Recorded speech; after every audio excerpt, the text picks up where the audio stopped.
오늘 우리가 묵상할 말씀은 데살로니가전서 4장 1절의 말씀입니다. 신약성경 331페이지 데살로니가전서 4장 1절, 짧은 한 구절의 말씀입니다. 우리 같이 한 음성으로 읽겠습니다. 그러므로 형제들아, 우리가 끝으로 주 예수 안에서 너희에게 구하고 권면하노니 너희가 마땅히 어떻게 행하며 하나님을 기쁘시게 할 수 있는지를 우리에게 배웠으니 곧 너희가 행하는 바라 더욱 많이 힘쓰라. 아멘. 할렐루야. 오늘 또 저와 여러분의 가정, 자녀, 그리고 하는 모든 일들마다 하나님의 돕는 손길로 함께 하시기를 주님의 이름으로 축복합니다. 그리고 오늘 부득이하게 가정에서 각자 처소에서 영상으로 예배드리고 있는 성도들에게도 같은 은혜가 함께 하시기를 바랍니다. 오늘은 우리 교회가 51차 사무총회가 있는 날입니다. 사무총회는 교회의 제일 중요한 회의입니다. 장로교단에서 오신 분들은 장로교단의 공동의회와 똑같다고 생각하시면 됩니다. 세 가지 중요한 결정을 하지요. 인사를 결정합니다. 임명을 하고, 두 번째는 행사를 결정합니다. 하나님이 기뻐하는 일을 내년에 뭐 할까? 그리고 성도들의 헌금을 어떻게 쓰나? 재정. 인사와 행사와 재정을 결정하는 회의가 사무총회입니다. 해마다 제가 이 사무총회를 할 때마다 드리는 말씀이 있지요. 사무총회는 늘 세 가지가 있어야 됩니다. 그 중에 하나는 지난 1년 동안 하나님께서 행하신 일들을 되돌아보고, 또 그러한 일들을 행하시고 우리에게 은혜와 축복을 베풀어 주신 하나님께 모든 영광과 찬양을 올리는 시간입니다. 두 번째는 하나님의 일에, 하나님의 부르심에 순종하여 헌신한 성도들에게 참 수고했다고, 1년 동안 애썼다고, 잘했다고 칭찬해 주는 시간이 사무총회입니다. 그리고 2021년도 우리가 어떤 일을 통하여 하나님의 뜻을 이루고 하나님의 영광을 드러낼 것인가를 믿음으로, 하나님이 도와주시면 감당할 수 있다는 믿음으로 순종의 결단을 하는 시간이 사무총회입니다. 그래서 사무총회는 하나님께 영광을 돌리고 수고한 사람들을 칭찬하고 믿음의 순종을 하는 축제가 되어야 할 줄로 믿습니다. 2020년은 우리 교회로서는 특별한 한 해였었지요. 우리 교회가 이 땅에 설립된 지 50주년이 되는 해였습니다. 저는 지난 1년 동안 이사야서 62장 3절과 4절의 말씀에 근거해서 그리스도의 신부, 하나님의 기쁨이 되는 교회, 하나님의 기쁨이 되는 성도, 이런 주제로 이 교회를 이끌어 왔습니다. 또 50주년을 맞이해서 50주년 감사하는 여러 가지 기념 행사들을 준비하고 계획을 했었습니다.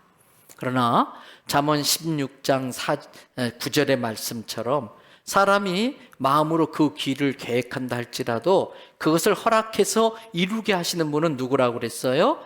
여호와 하나님이시다. 이 말씀처럼 우리의 계획대로 다 되지는 않았습니다. 전혀 예상치 못한 이 코로나 상황으로 인해서 우리가 할 수 있는 일이 별로 없었습니다. 그럼에도 불구하고 우리 교회는 모이기를 정말 힘썼습니다. 그리고 예배를 잘 드리려고 최선을 다했습니다. 또 어려운 때가 되면 어려운 사람이 더 어려워진다는 마음으로 우리보다 더 어려운 교회들을 도우려고 최선을 다한 한 해였었습니다. 몇 가지 사례를 말씀드린다면, 저는 무엇보다도 지난 2월에 울산의 더사랑교회를 개척한 것은 전적인 하나님의 주권적 섭리였었고, 그 하나님의 그 주권에 우리 교회가 순종한 것은 정말 잘한 일인 줄로 믿습니다. 처음에 장로교단 교회였던 그 교회 성도들이 우리를 찾아왔습니다. 교회가 24억에 되는 그 부채로 인해서 이렇게 파산 지경이 되었는데 이단에 넘어가는 것을 원치 않는다고, 모든 재산권을 넘겨줄 테니까 부채를 좀 해결해 달라고 하는 부탁이었어요. 기도하는 중에 하나님의 뜻이 있다고 믿고 처음엔 그렇게 하려고 했다가 가만 기도하니까 아닌 것 같아요.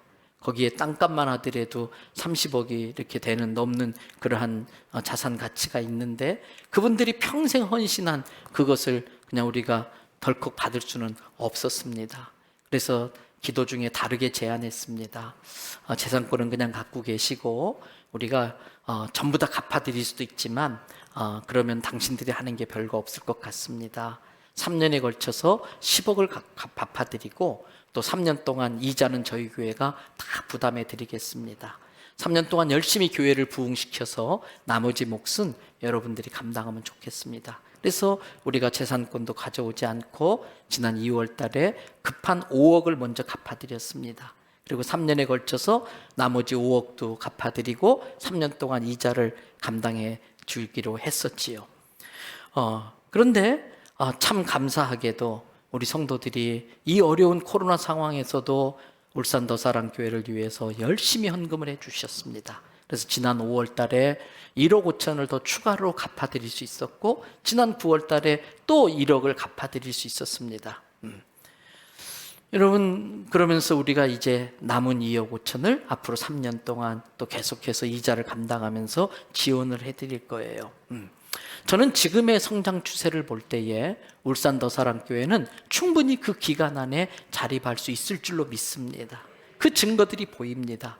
지난 5월에 1억 5천 갚아드리겠다고 했더니 그분들이 2월 달에 개척했는데 불과 3개월 사이에 우리도 열심히 전략하고 헌금해서 2천만 원 모았습니다. 이거 같이 합해서 갚겠습니다. 지난 9월에 1억을 보내드렸더니 우리가 또 그 사이에 2천만 원을 또 모았습니다. 이것도 합해서 같이 갚겠습니다. 빨리 원금을 갚아야 이자가 줄어드니까요. 여러분, 그런 걸 볼 때에 울산 더사랑교회는 정말 잘한 일인 줄로 믿습니다. 또 코로나 상황 때문에 어려워진 미래 자립교회들이 있습니다. 미자립교회라고 하지 않고 언젠간 자립할 거라는 믿음을 가지고 미래 자립교회라고 부릅니다. 근데 이 교회들이 코로나 상황이 되니까 예배를 못 드리잖아요. 전기세도 못 내지요. 목회자 사례비도 지금 못 하지요. 안 되겠다 싶어서 우리 선교사회위원회 힘을 얻고 당회가 결심해서 일단 우리 교회가 돕고 있는 20여 개 교회를 50만 원씩 긴급 지원을 해드리고 그 이후에 또 여러 교회들이 도움 요청을 하고 또 교단적으로 모금을 하고 여러 선교단체가 지원 요청을 해서 저희 교회가 아낌없이 최선을 다해 흘려보냈습니다. 여러분, 물질도 물질이지만 그분들이 어려울 때에 이렇게 돕는 교회가 있고 기도하는 성도가 있다고 하는 그것이 그분들에게 큰 위로가 되고 힘이 된 줄로 믿습니다. 또 무엇보다도 참 감사했던 것은 바로 우리 교회 뒤에 남구 보건소, 지난 여름에 그 방호복을 입고 얼마나 고생했습니까? 우리 교회에서 적지 않은 재정을 투입해서 저는 직원이 그렇게 많은 줄 몰랐어요. 그런데 130명이 되더라고요. 넘더라고요. 그래서 그분들에게 깜짝 선물을 이렇게 보내드리면서 그분들을 격려했던 일이 기억에 남습니다. 그리고 지난 여름에 수해가 있었습니다. 우리 부산에도 우리 지방의 내 교회 중에 한 교회가 물에 잠겼어요. 지하에 있던 교회인데 강대상이 둥둥 뜨고 의자들이 다 떠내려 이렇게 뜨고 이 목사님이 너무 낙심해서 목회를 접고 싶은 마음이 있었답니다.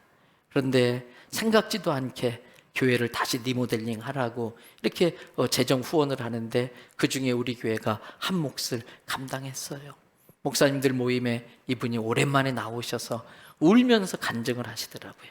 너무 힘들어서 목회 포기하고 싶었었는데 혼자인 줄 알았는데 이렇게 기도해주고 도와주는 분들이 있어서 이제 힘을 내서 남은 여정 열심히 목회하겠다고 간증하는 걸 들을 때에 제 마음에 참 잘했다 이런 생각이 들었습니다. 그리고 우리 교단 목회자를 길러내는 서울신학대학교 총장님이 요청을 했어요. 학교 건물이 노후되다 보니까 여러 가지 보수할 곳이 많다는 거지요. 특별히 요즘은 최첨단 시대입니다. 그래서 이 교실에서 예를 들면 설교학을 배울 때에 옛날엔 강의만 들었지만 이제는 직접 이렇게 강단을 만들어 놓고 촬영을 하면서 설교를 하게 하고 그걸 또 다시 돌려보면서 교육을 시켜요. 군산에 가신 이상일 목사님도 우리 교회가 또 지원해가지고 이 설교학 박사과정 공부할 때에 그런 시설로 공부했는데 그러한 시설이 있는 교실이 필요하다는 거예요. 그래서 그 교실 만드는 재정의 일부를 또 우리 교회 성도들이 헌금해가지고 감당을 할 수가 있었습니다.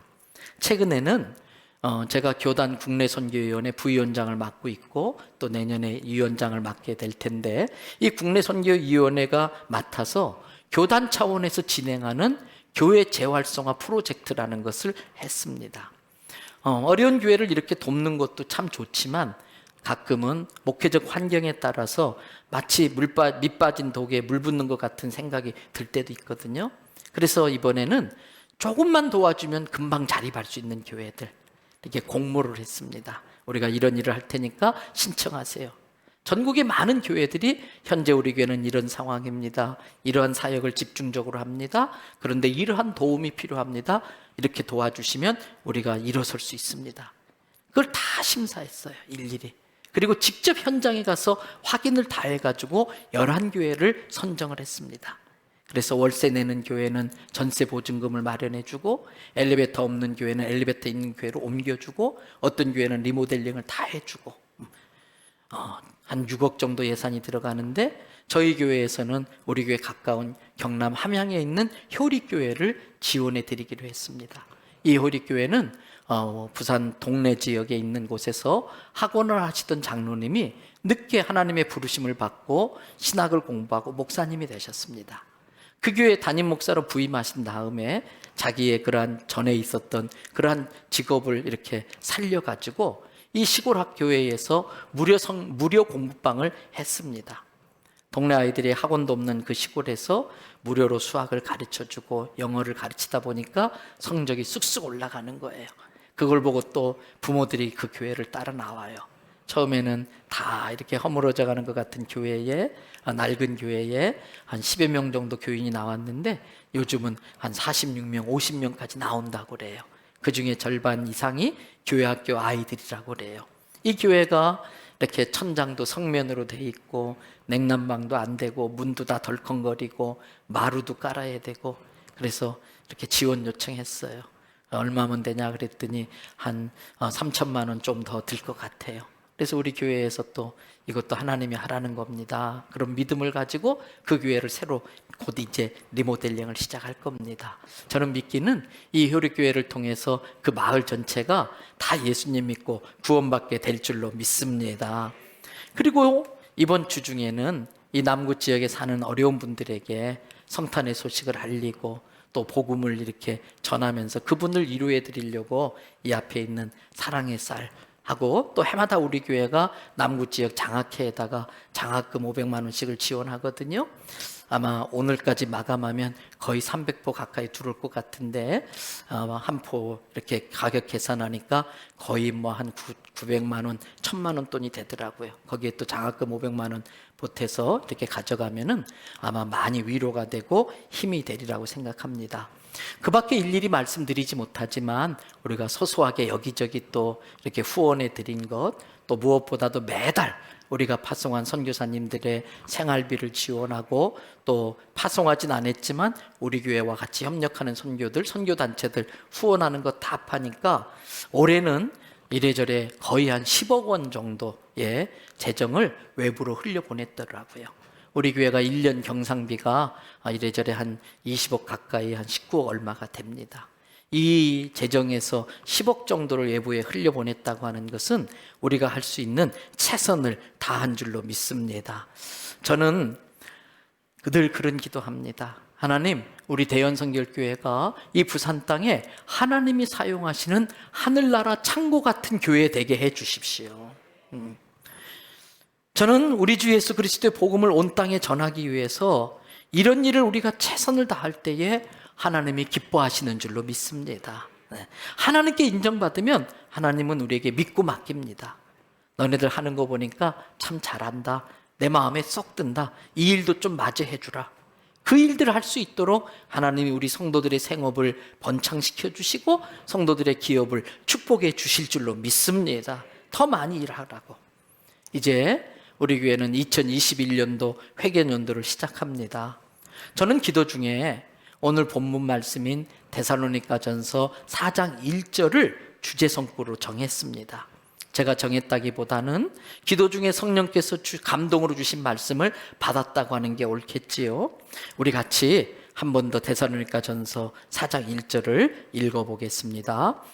그러므로 형제들아, 우리가 끝으로 주 예수 안에서 너희에게 구하고 권면하노니 너희가 마땅히 어떻게 행하며 하나님을 기쁘시게 할 수 있는지를 우리에게 배웠으니 곧 너희가 행하는 바라 더욱 많이 힘쓰라. 너희가 마땅히 어떻게 행해야 하고 예수 믿는 사람으로서 어떻게 살아야 되고 어떻게 하면 하나님을 기쁘게 할 수 있는지 우리에게 배웠는데 너희가 배운 대로 잘했다. 그러나 지금까지 한 것보다 어떻게 하라고요? 여기 표로 정했어요. 한번 읽어보실래요? 더욱 많이 힘쓰라. 막 휘갈려 썼는데도 잘 읽으시네요. 이걸 새해에 우리 주제표로 정했습니다. 여러분, 앞에서도 말씀드린 것처럼 이 코로나 어려운 상황 속에서 우리 교회가 최선을 다해서 주님의 이름으로 많은 헌신을 했습니다. 그럼에도 불구하고 지난 1년을 제가 돌아봤습니다. 그때 느낀 게 하나 있었습니다. 참 코로나 핑계를 많이 댔구나. 이것도 코로나 때문에 못하고 저것도 코로나 때문에 할 수 없고 예배조차도 코로나 핑계를 대고 합리화시키고 정당화시켰어요. 그러나 하나님은 다 아시잖아요. 정말 그런지. 하나님은 만홀히 여김을 받지 않으시는 분입니다. 하나님은 다 아십니다. 그래서 하나님을 기만하면 큰일 납니다. 그런 마음에서 냉정하게 담임 목사로서 우리들의 헌신 정도를 점검해 볼 때에 우리의 실상은 많이 부족하다는 것을 느꼈습니다. 믿음이 좋은 줄 알았는데 믿음 좋은 척 했었습니다. 사랑이 많은 줄 알았는데 사랑 많은 척 했었습니다. 감사가 많은 줄 알았는데 감사하는 척 한 경우들이 많이 있었습니다. 제 마음에 이래선 안 되겠다. 더 이상 코로나를 핑계 대서는 안 되겠다는 생각을 했습니다. 그래서 2021년도 우리의 신앙을 재정비하고 앞으로 나아가야 한다는 생각을 했습니다. 저는 그래서 내년에 우리가 무엇에 더욱 많이 힘써야 될까? 더욱 많이 힘쓰라고 그랬는데 무엇에 더욱 많이 힘써야 될까? 기도 중에 주님의 인도하심을 구했습니다. 그리고 내린 결론이 앞으로 이 코로나 상황 속에서 많은 삶의 변화가 일어나고 신앙생활의 형태가 많이 달라질 텐데 이제는 성도 한 명 한 명이 각자 스스로 자기의 신앙을 지켜내고 신앙을 따라, 신앙 고백에 따라 신앙을 삶에 적용하며 살아가는 성도로 훈련시켜야 되겠다라는 생각을 했습니다. 이 일을 위하여 단순하면서도 강력하게 할 수 있는 방법이 뭘까 생각을 해봅니다. 저는 어떤 상황 속에서도 믿음을 지켜내고 믿음대로 살아가는 성도가 되기 위해서는 그 사람의 삶의 모든 기초를 하나님의 말씀 위에 바로 세워야 한다고 믿습니다. 자기 스스로 영의 양식인 하나님의 말씀을 먹고 말씀을 삶에서 살아내는 성도만이 코로나가 되었든 아니면 앞으로 더 큰 어려움이 닥칠 때도 자기의 신앙을 지켜낼 수 있다고 보기 때문입니다. 물론 우리 교회 성도들 중에는 이미 그렇게 훌륭하게 신앙생활을 하는 분들이 많이 계시는 거 알고 있습니다. 그럼에도 불구하고 담임 목사로서는 일부분의 성도들이 아니라 교회학교 어린아이부터 어른들 모든 성도에 이르기까지 그런 정도의 수준까지 올라가야 할 줄로 압니다. 저는 그래서 내년 1년을 교회학교 어린아이부터 우리 모든 어른 성도에 이르기까지 하나님의 말씀인 성경에 삶의 바탕을 두는 신앙의 기본기가 든든한 성도를 세우는 일에 집중을 할 것입니다. 이 기본기 위에 우리가 더욱 많이 힘써야 될 것이 무엇인지를 찾아내서 그것에 힘쓰자는 겁니다. 다르게 표현하면 우리가 더욱 많이 힘써야 할 것들에 힘을 쓸 수 있는 그 힘을 스스로 하나님의 말씀에서 공급받도록 하자는 것입니다. 저는 이 일을 위해서 가장 먼저 강조할 것은 내년에는 우리 전교인이 큐티, quiet time, 경건의 시간이라고 그러지요. 또는 묵상의 시간, 다르게 말하면 말씀 묵상을 강조할 것입니다. 날마다 정해진 말씀을 반복해서 읽고 읽으면서 깊이 묵상하고 그날 읽은 그 말씀 속에서 주님이 내게 주는 메시지가 있을 것입니다. 그 말씀을 붙들고 기도하십시다. 성령님의 능력을 구하십시다. 그 말씀대로 살 수 있도록. 그리고 그날 받은 말씀을 내 삶의 현장에서 구체적으로 적용하고 실천하게 살아야 할 것입니다. 저는 다음 달 1월 첫째 주와 둘째 주 오후 찬양 예배 시간에 우리나라 모든 큐티 생활을 주도적으로 잘 이끌어가고 있는 서울 두란노 서원의 전문 강사들을 모시고 오려고 합니다. 그래서 그분들을 통해서 더 실제적이며 구체적으로 지금도 잘하고 있습니다만 더 큐티를 생활화시킬 수 있는 강의를 듣고 실습을 하고 훈련을 할 수 있게 해드릴 것입니다. 그렇게 해서 어린 자녀부터 장년들에 이르기까지 날마다 정해진 말씀을 가지고 개인적으로 경건 훈련을 하고 또 그 똑같은 본문을 가지고 영적인 가장인 아버지나 또는 어머니가 되었든 가정 예배를 똑같은 본문으로 예배를 드리고 그리고 그 다음날 지금 하는 거 있는 것처럼 새벽 기도 시간에 그 말씀을 다시 한번 되새길 것입니다. 여러분, 오늘 본문 말씀인 데살로니가 전서는 모두 5장으로 이루어져 있습니다. 이 5장의 데살로니가 전서는 오늘 본문으로 택한 데살로니가 전서 4장 1절을 중심으로 둘로 나뉘어집니다. 1장부터 3장까지는 전반부입니다. 4장 5장은 후반부입니다. 1장부터 3장까지는 데살로니가 교인들의 그 노력과 수고에 대한 사도 바울의 칭찬이 들어 있습니다. 사도 바울은 아낌없이 그들을 칭찬합니다. 그리고 후반부인 4장 5절에서는 그럼에도 불구하고 더욱 많이 힘쓸 것이 있다는 것을 이야기합니다. 그리고 이 데살로니가 전서 마지막 결론 부분에는 우리가 잘 아는 항상 기뻐하라, 쉬지 말고 기도하라, 범사에 감사하라 이 말씀이 나오고 있습니다. 바울 일행은 데살로니가 가기 전에 빌립보에 들렸습니다. 그곳에서 열심히 복음을 전하다가 귀신이 들려서 기가 막히게 점을 치는 여종을 봅니다. 그 여종을 이용해서 그 주인들이 돈을 버는데 바울의 눈에 그 여종이 불쌍해요. 예수의 이름으로 귀신을 쫓아냅니다.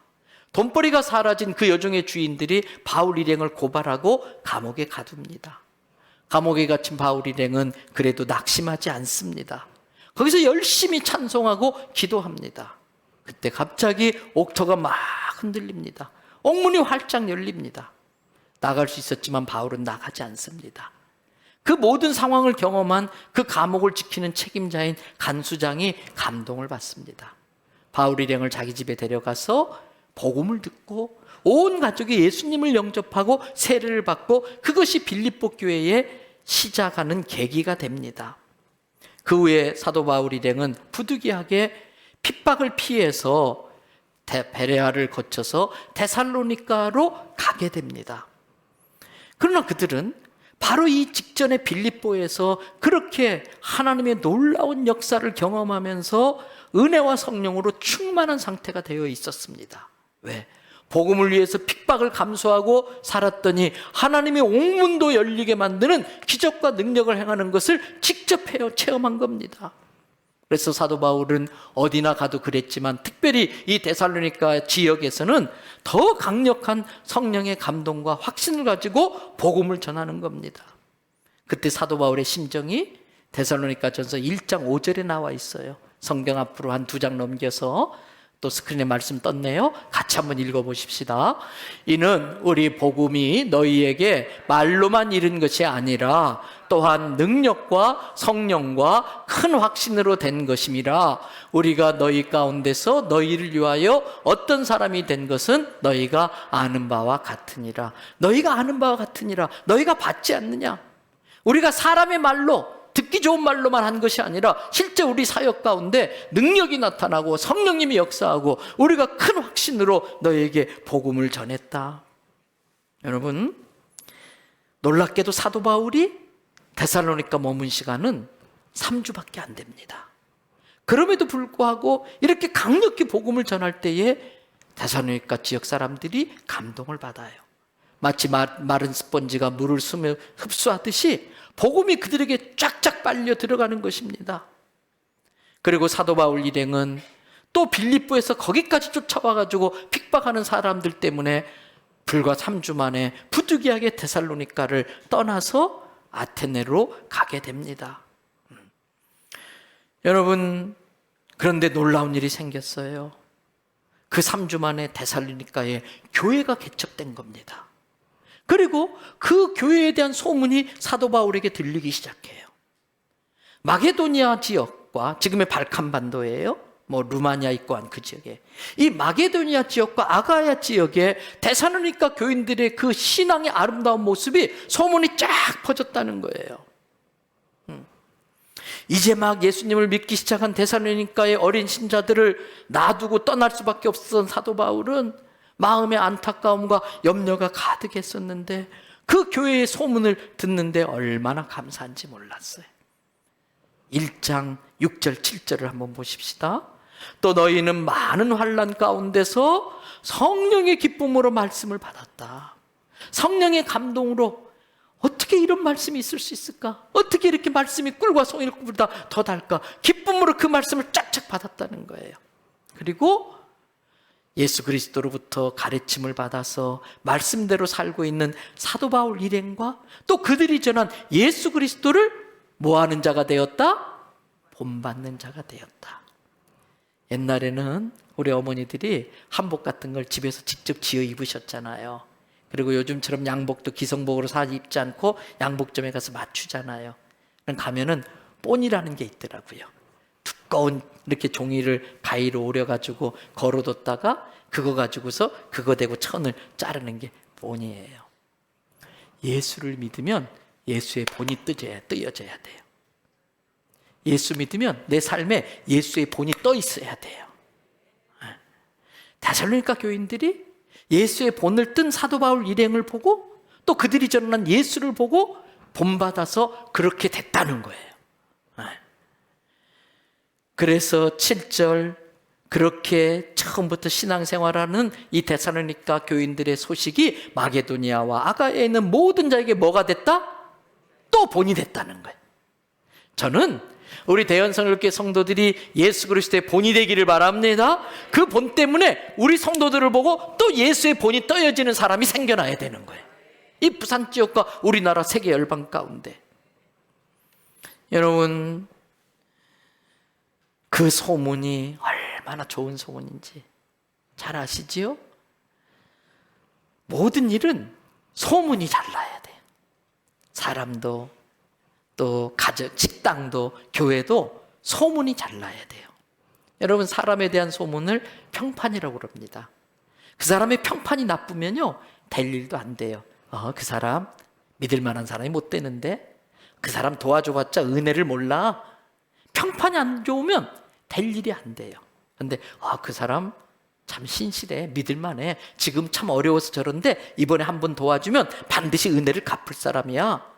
평판이 좋으면 돕는 은혜가 임하는 거예요. 식당도 그래요. 소문이 좋아야 돼요. 지난주 중에 제가 신문을 보다가 한 기사를 봤어요. 부산대학교 앞에서 아구찜을 하는 젊은 사장님 이야기예요. 이분은 어릴 적부터 장사가 꿈이어서 열심히 장사를 하는데 하는 족족 실패하는 거예요. 그래서 이번에 마지막이다 그래서 자기 재산을 다 털어가지고 별로 크지도 않아요. 7평짜리 조그만 아구찜 식당을 낸 거예요. 근데 생각처럼 잘 안 되는데 이번에 게다가 코로나까지 터져버린 거예요. 그분이 이렇게 글을 썼더라고요. 그나마 남았던 보증금도 가게 유지를 위해 6개월 만에 다 써버렸다. 9년 동안 연애도 못하고 여행도 포기한 채 20대 내내 일에만 매달렸는데 결국 꿈을 포기해야만 하는 순간이 오고 말았다. 그래서 가게 문을 닫으려고 했었어요. 그때에 인터넷에 그 가게를 종종 이용하는 단골 손님 중에 한 명인 부산대학교 학생이 그 사장의 딱 한 이야기를 알고서 인터넷에다가 그 집 식당 사진과 아주 푸짐한 아구찜 사진과 그 사장님의 친절하고 성실한 것을 글로 올렸어요. 근데 막 댓글들이 붙는 거예요. 나도 그 식당 가봤는데 거기 아구찜 맛있는데 그 사장님 참 좋은데, 막 댓글이 불리면서 소위 말하는 대박이 터져버리고 만 거예요. 막 소문이 나가지고. 그래서 이 사장님이 그 기사 끝에 그랬더라고요. 평생 이런 일이 없었는데 준비한 음식 재료가 다 떨어져가지고 일찍 조기 퇴근하는 경험을 하고 있습니다. 남의 일이라고 별로 그냥 좀 좋아해 주세요. 여러분, 식당만 그런 게 아니에요. 교회도 소문이 좋아야 할 줄로 믿습니다. 저는 우리 대연성결교회가 데살로니가 교회처럼 이 부산과 대한민국 열방에 좋은 소문 나는 교회 되기를 축복합니다. 그래서 성도들은 돈 자랑, 아파트 자랑하면 안 돼요. 성도들은 지 자랑하면 안 돼요. 성도들은 무조건 예수님 자랑해야 돼. 그리고 교회 자랑해야 돼요.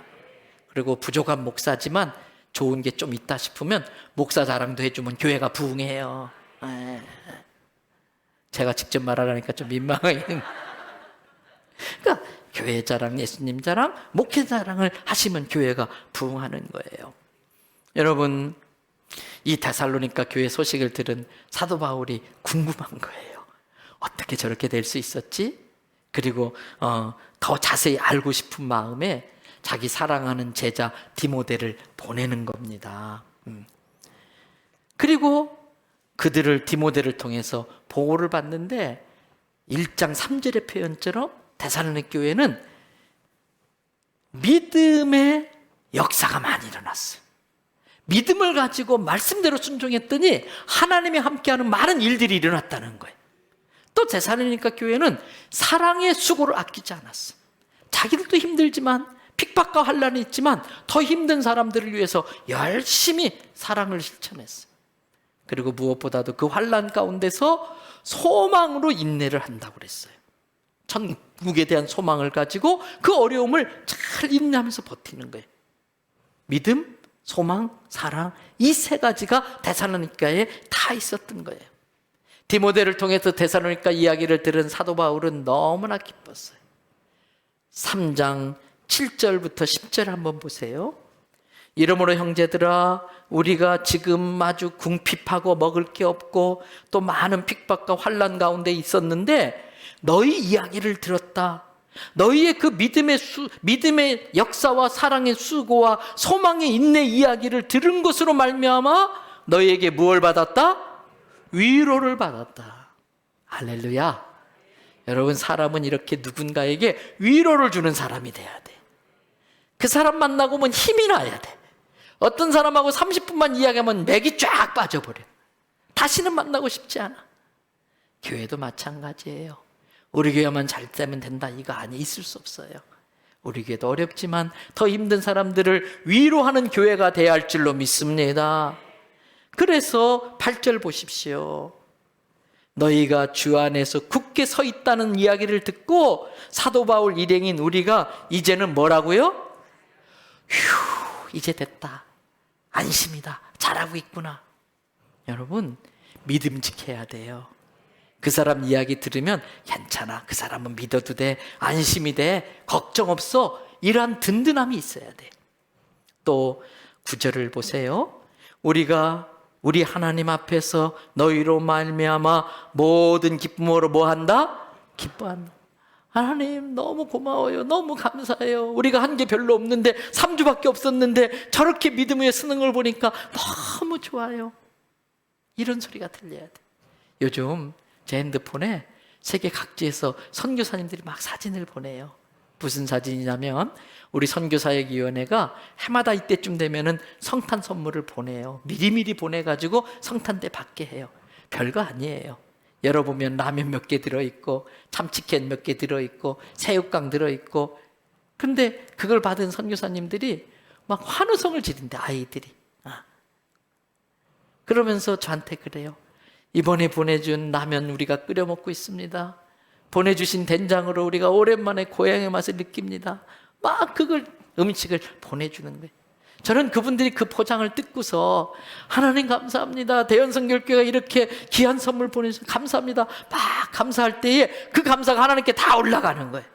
그리고 하나님께서 아이고 그 녀석들 참 착한 일 했네. 대연성결교회 그 녀석들 기특하네. 이렇게 칭찬해 주실 줄로 믿습니다. 그래서 9절 뒤에 보십시오. 너희를 위하여 능히 어떠한 감사로 하나님께 보답할까? 어떻게 하나님께 감사할까? 사도 바울이 그렇게 생각했다는 거예요. 그러면서 10절, 그럼에도 불구하고 주야로 심히 간구하는 게 있다. 밤낮으로 너희 데살로니가 교회를 위해서 내가 기도하는 게 있다. 실은 직접 가서 너희 얼굴을 보고 너희 믿음이 부족한 것을 보충해 줘야 되겠지만 아직 상황이 안 돼서 먼저 이렇게 편지를 쓴다. 그러면서 데살로니가 편지를 썼어요. 믿음에 부족한 것을 보충하겠다 그러면서 오늘 본문 4장 1절로 넘어가는 거예요. 다시 한번 4장 1절을 한번 읽어보겠습니다. 그러므로 형제들아 우리가 끝으로 주 예수 안에서 너희에게 구하고 권면하노니 너희가 마땅히 어떻게 행하며 하나님을 기쁘시게 할 수 있는지를 우리에게 배웠으니 너희가 행하는 바라 더욱 많이 힘쓰라.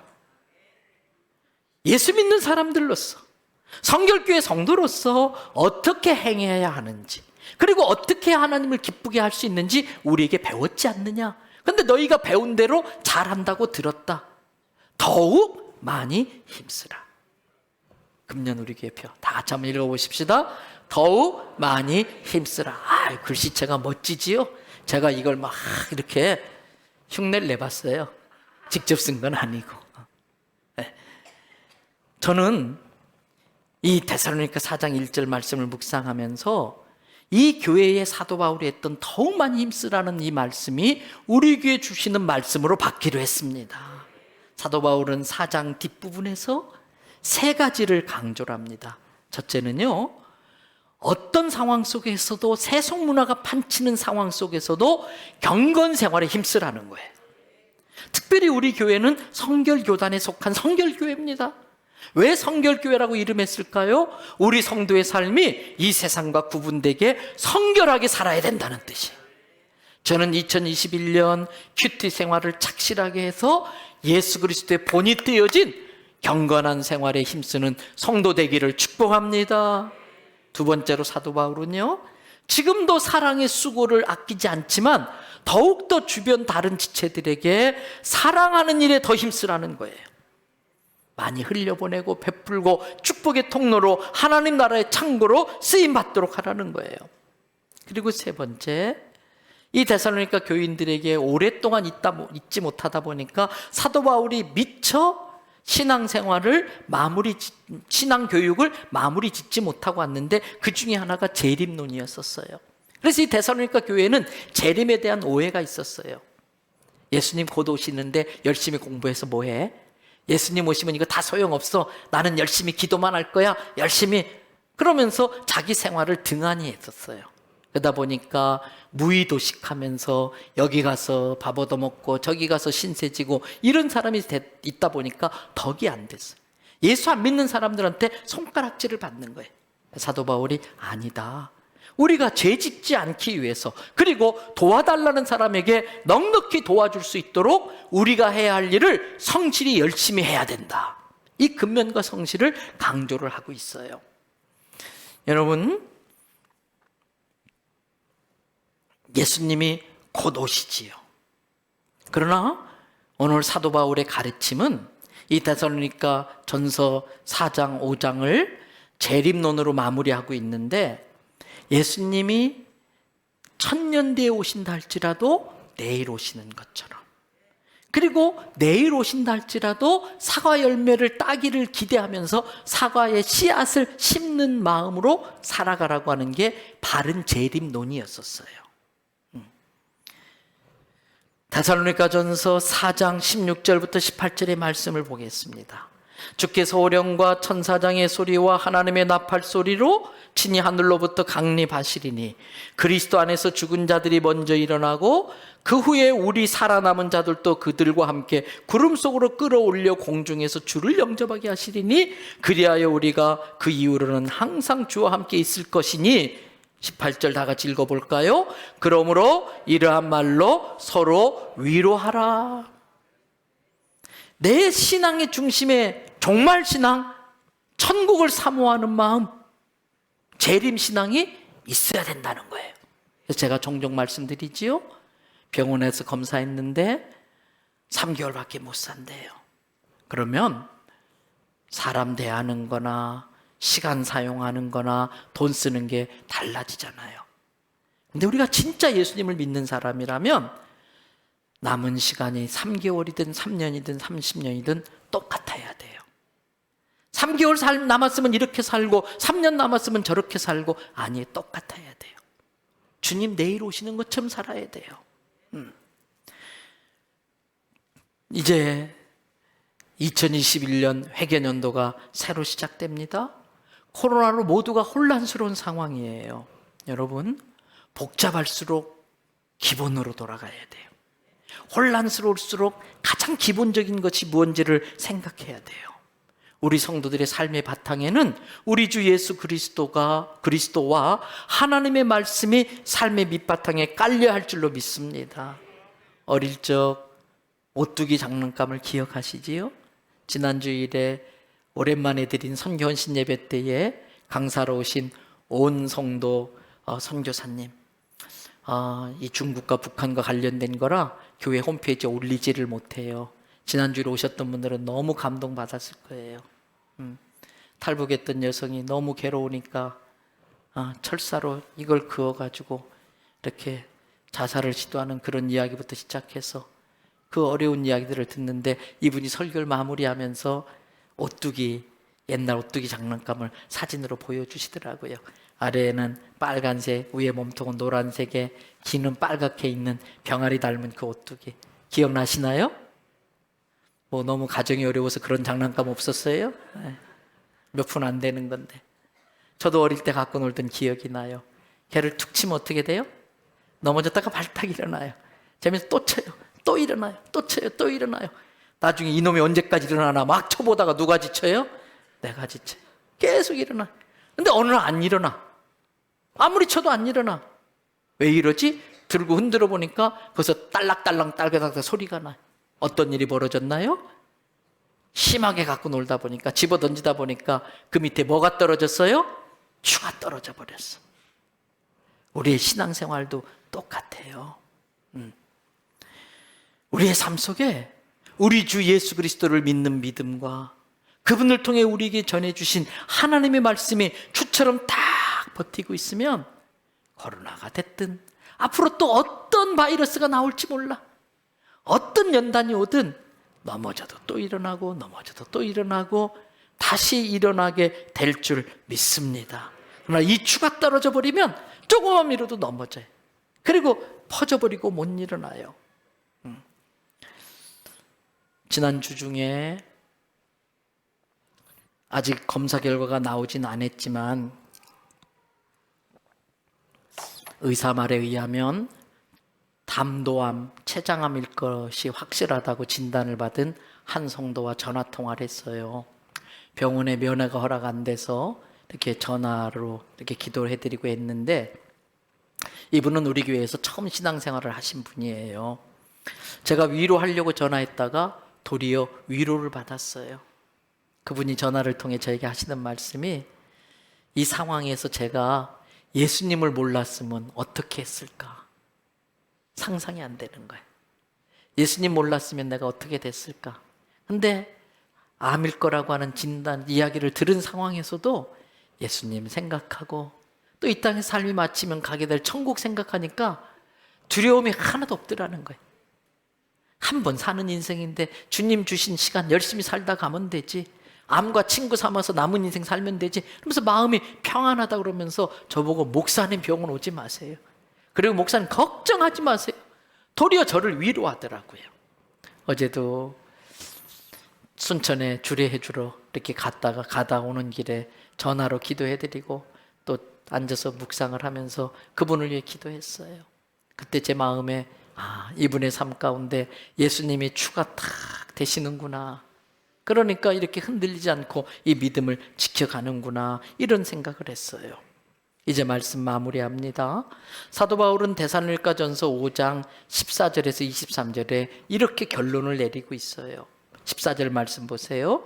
또 형제들아, 너희에게 부탁할 것이 있다. 너희 주변에는 이렇게 재림의 교리를 잘못 알고 게으른 자들도 있는데 내팽개치면 안 된다. 포기하면 안 된다. 그들도 함께 가야 된다. 이게 공동체다. 이게 교회다. 그들을 권계하며 권하여서 잘 경계하고 타이르며 이렇게 재촉하며, 또 주변에 마음이 연약해서 낙심한 자들을 격려하고 힘이 없어 주저앉아 있는 자들을 붙들어주며, 이게 교회예요.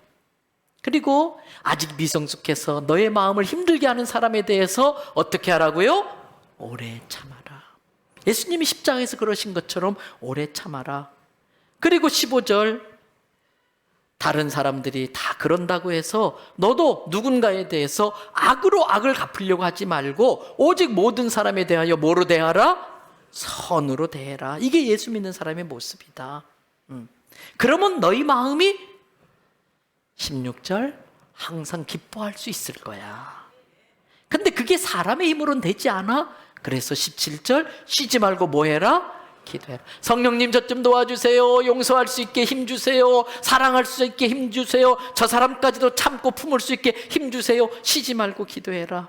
그러면 어떤 지경에서도 18절 모든 일에 뭐가 할 수 있게 된다? 감사할 수 있다. 이것이 그리스도 예수 안에서 예수 믿는 우리에게 주시는 하나님의 뜻이다. 그런데 그게 쉽지 않아서 내가 너희들에게 성령을 줄 거야. 19절 그 성령을 무시하지 말아라. 성령님을 사모하고 성령님을 의지하고 성령님을 힘입어라. 성령님은 하나님이시다. 그리고 20절 힘들고 어려울 때마다 말씀을 읽으라는 거예요. 이 말씀은 예언이에요. 믿는 자에게 믿는 대로 될 줄 믿습니다. 이 예언의 말씀을 소멸하지 멸시치 말라는 거예요. 그리고 이 말씀을 통해 지혜를 얻어서 범사의 모든 일에 헤아릴 줄 알아야 돼. 거짓과 가짜와 진짜가 섞여 있는 세상에, 거짓과 참이 뒤엉켜 있는 세상에 마귀는 우리를 유혹해요. 속이려고 해요. 거기에 넘어가면 안 돼요. 예언을 멸시하지 않음으로써 지혜를 얻어서 헤아릴 줄 알아서 무엇만 취해라? 좋은 것만 취해라. 그리고 22절 악은 어떻게 하라? 흉내도 내지 마라. 입에도 담지 말아라. 악은 그 모양이라도 버려라. 그러면 23절처럼 되게 한다. 다 같이 23절 읽어봅니다. 평강의 하나님이 친히 너희를 온전히 거룩하게 하시고 또 너희의 온 영과 혼과 몸이 우리 주 예수 그리스도께서 강림하실 때에 흠없게 보존되기를 원하노라. 할렐루야.